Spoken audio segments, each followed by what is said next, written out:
Welcome back, Rich Minds. It's your boy Reno coming back to you with another video. And today's topic is gonna be how you know it's them and not you. Yes, sir. Let me say it louder for those who are in the back. Understand this, y'all. This video is based upon all the signs of how you know it's them and not you. Understand this, chosen one. I'm not saying that you are perfect, okay? I'm not saying that you don't make no mistakes. Yes, sir. I'm not even saying that you're not wrong some of the time.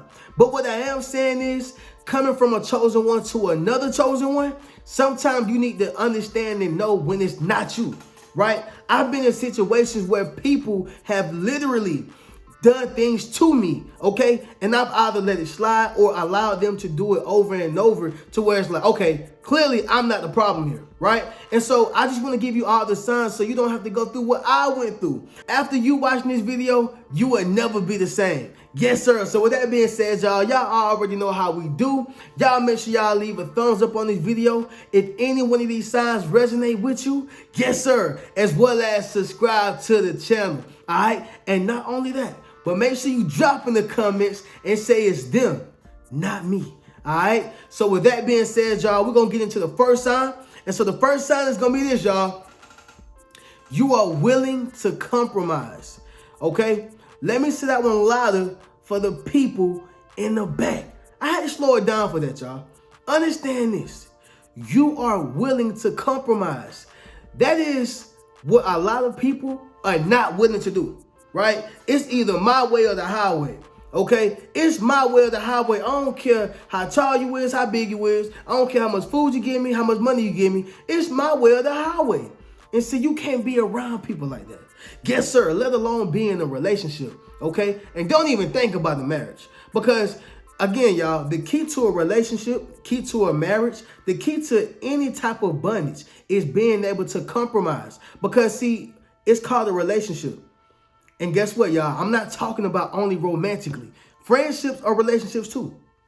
People who you just met and you network with, yeah, that's a relationship too. So the key to having a relationship is being able to compromise, right? Well, Rena, what do you mean by compromise? I heard that word before, but I'm trying to understand it. Understand what compromising is, y'all.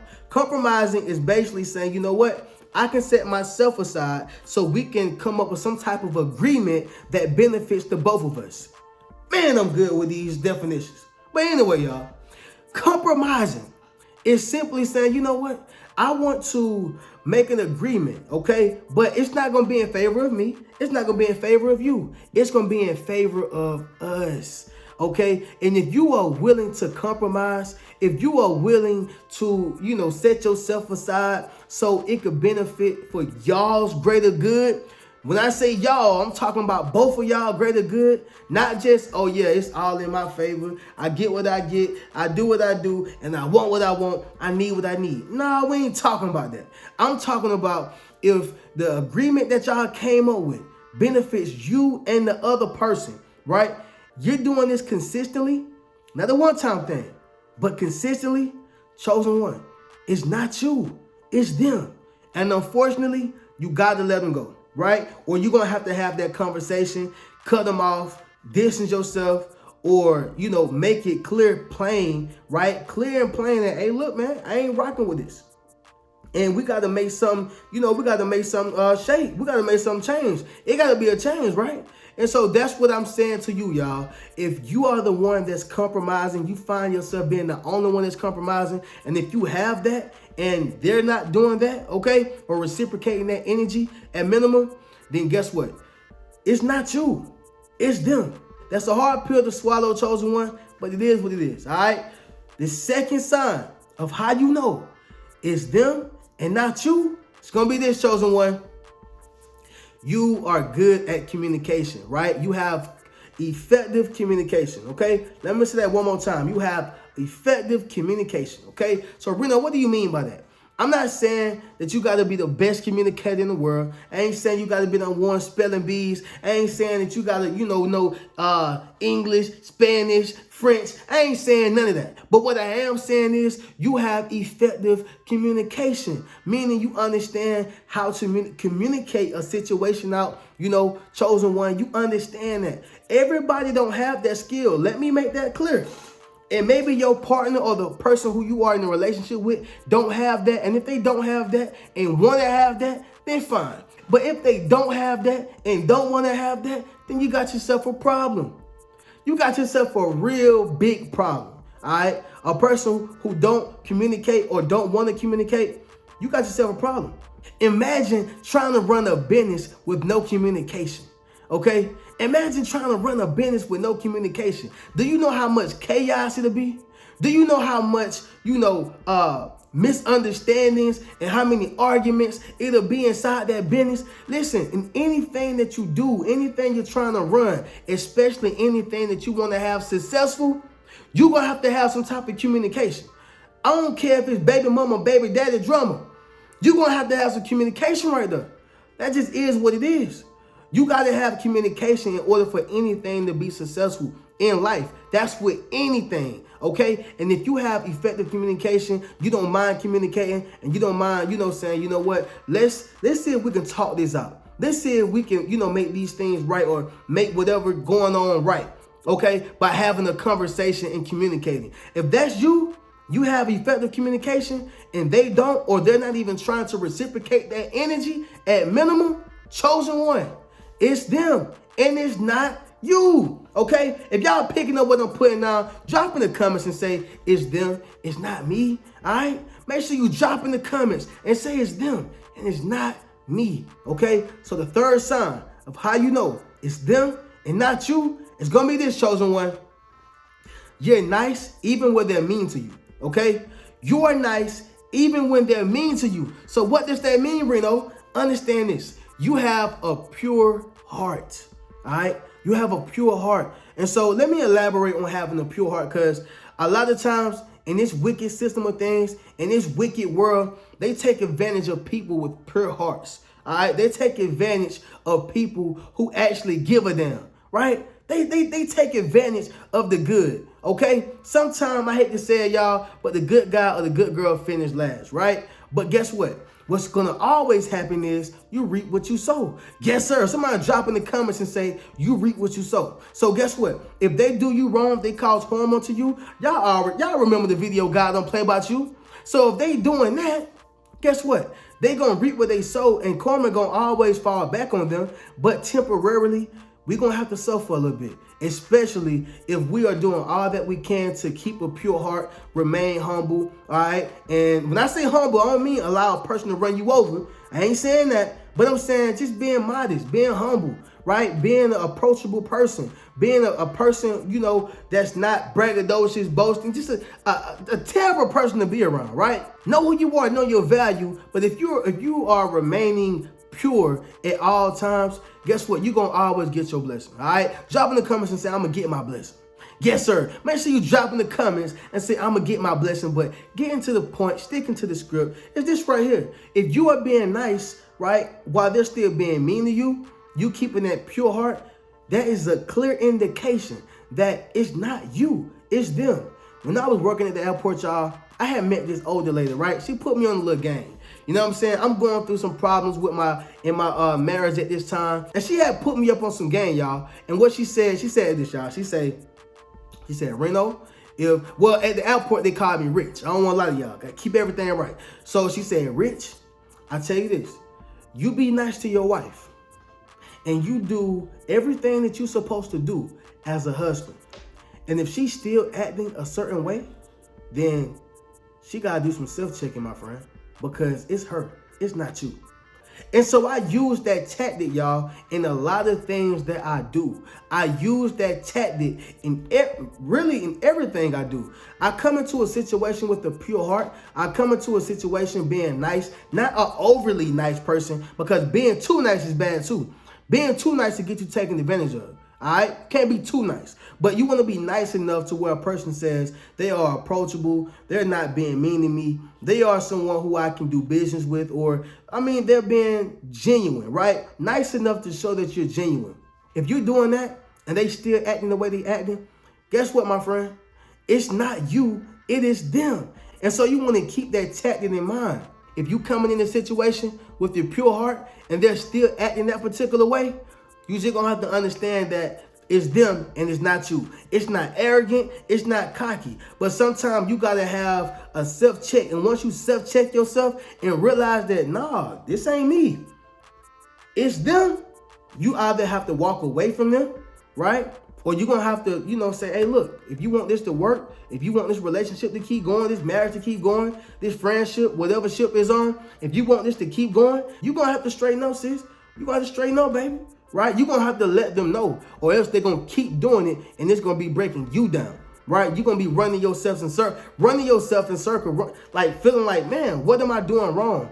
Trying to figure out what can I do to make it better. When in actuality, it's about what can they do to make themselves better so they can make y'all better as a whole. All right. So if y'all picking up what I'm putting down, once again, chosen ones, drop in the comments and say, it's you, not me. All right. So the fourth sign of how you know it's them and not you, it's gonna be this, y'all. You're not the only one. Okay? Let me say it louder for the chosen ones in the back. Understand this, y'all. You're not the only one. Well, Reno, what do you mean by that?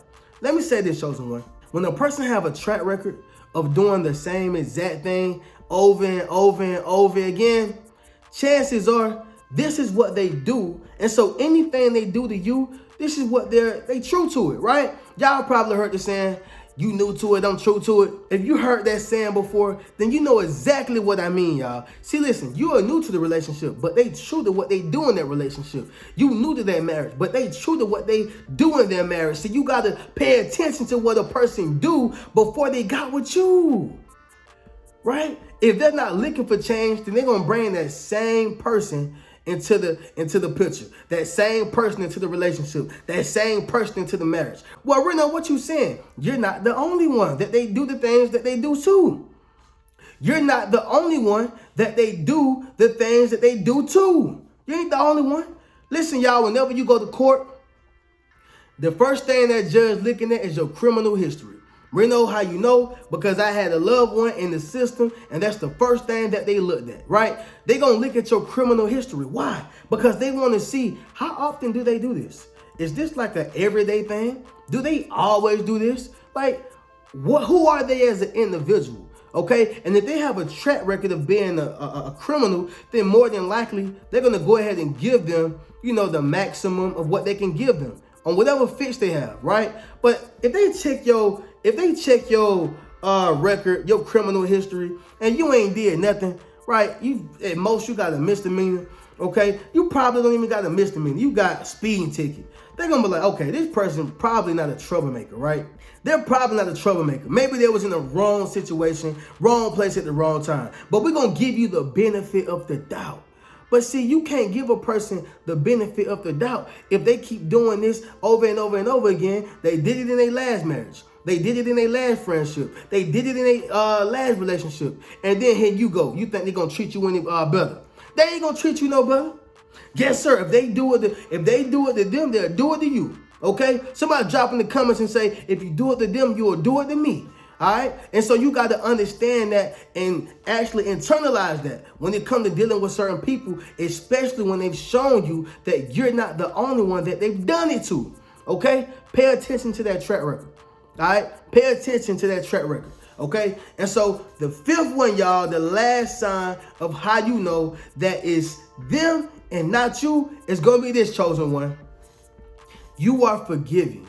Okay? You are forgiving.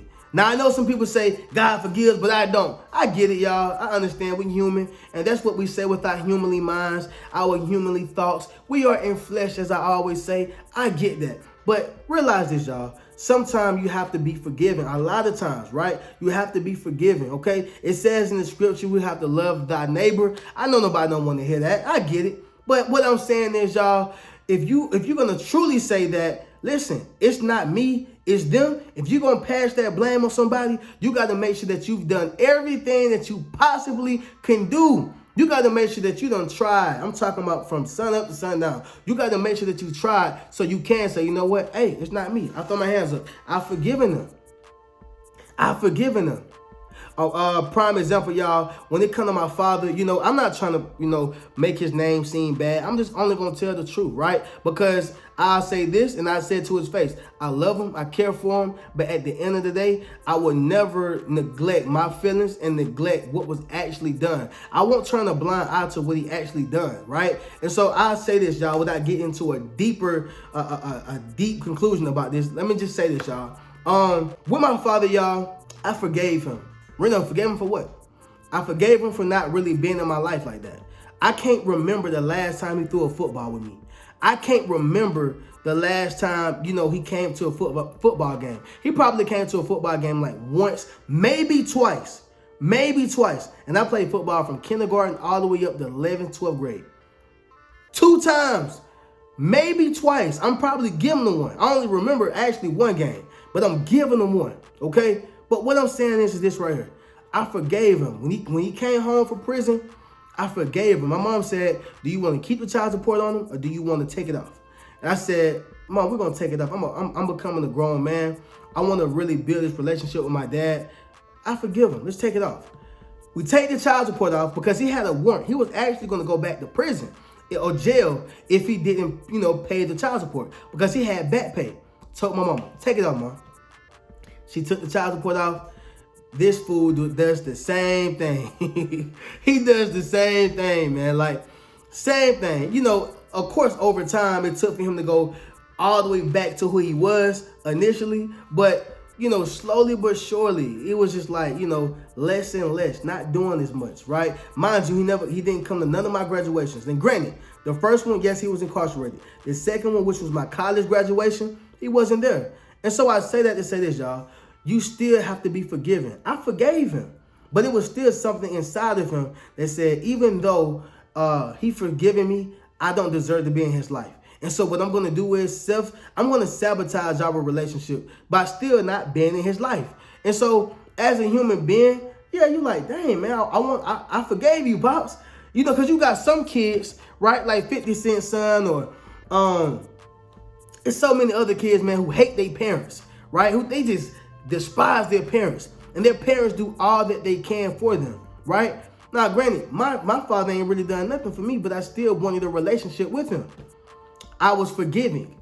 I had open arms. I had an open heart. I mean, what else do you want?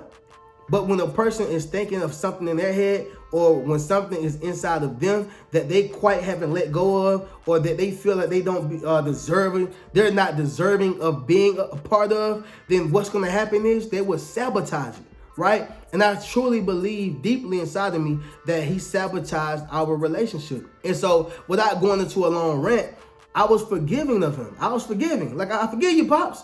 Let's hang out. Let's talk on the phone. Let's do these things. And so what happens is, when a person don't feel like they're supposed to be a part of your life, or when a person don't feel like you're forgiving or your forgiveness is not genuine, all these things that happen inside the mind or internally, they will sabotage the relationship. And so how does this, connect with me, Reno? Like, what are you saying to me? What I'm saying is, it was not me. It was him. And the same thing to you. If you are forgiving and you're genuinely forgiving, then more than likely it's not you, it's them. It's no other way around it. I've forgiven you for the mistakes. I've forgiven you for not being here. I've forgiven you for cheating. I've forgiven you for whatever the case is, whatever you forgave them for. And if you are forgiving and they're still being who they are, chances are it's not you, it's them. All right, chosen one. So with that being said, y'all, this was a powerful message. All right, understand that. And if this was powerful to you, or if you was able to receive this message, make sure you drop in the comments, I received this powerful message. Yes, sir. Make sure you drop in the comments and say, I received this powerful message. All right, understand this, chosen one. Some people are not meant to be in your life. And the more you try to keep a person inside your life, the more you're going to hurt yourself. They're going to have to come to terms and to grips with whatever they did to you, right? Or whatever they can't forgive themselves for. And so I just want you to understand that. Listen, it's not you, it's them. And sometimes you just got to alleviate yourself from the situation, okay? So with that being said, y'all already know how we do. Y'all can check out any one of the links in my description. Check out any one of my books. That's 8 Steps to Self-Publishing a Successful Book. That's Rich Mentality, Traumatized by Love, as well as Fairly Unequal. Also, be sure to check out any one of my memberships. That's my YouTube membership, as well as my Patreon. I'm going to catch y'all in the next video. Keep a rich mentality. Peace.